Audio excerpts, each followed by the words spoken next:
Labadiena, čia aš Vaida Tamkevičiūtė ir itžinios.lt. Kompanija YouTube greitai galės susekti tiesioginių televizijos laidų fragmentus. Tai jį pranešė trečiadienį. Kad pasiektų šį tikslą, YouTube bendradarbiaus su 3 video medžiagos transliavimo kompanijomis. Kompanija Google jau kurį laiką stengiasi nuraminti filmų ir televizijos studijas dėl piratavimo. Google nusipirko YouTube 2006 metais ir sumokėjo šią daugiau nei $1,5 milijardo. YouTube tvirtino, kad alijansai su kompanijomis Harmonic, Telestream ir Digital Rapids leis greitai atpažinti tiesioginių laidų turinį išplatintą svetainėje.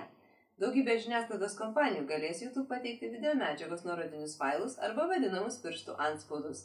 Tai bus galima atpažinti naujausią laidų turinį. Mūsų partneriai vos per kelias minutės galės pateikti nuorodinius failus, taigi mes galėsime juos užblokuoti, palikti arba iš jų užsidirbti, aiškino produkto vadovas George Salem.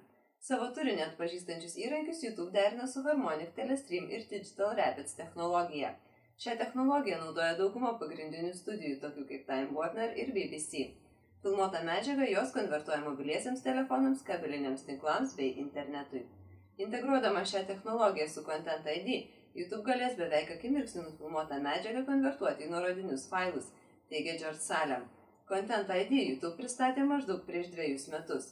Ši technologija neleidžia svetainėje dalintis autoriaus teisių saugomais kūriniais, o tai sudaro apie 1/3 visų svetainėje YouTube pateikiamų vaizdo klipų.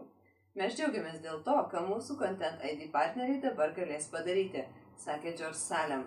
Dar reikia daug ko pasiekti, tačiau mes džiaugiamės ir tuo, ką jau pavyko įgyvendinti per šiuos 2 metus. Tai buvo itžinios.lt. Ačiū, kad žiūrėjote.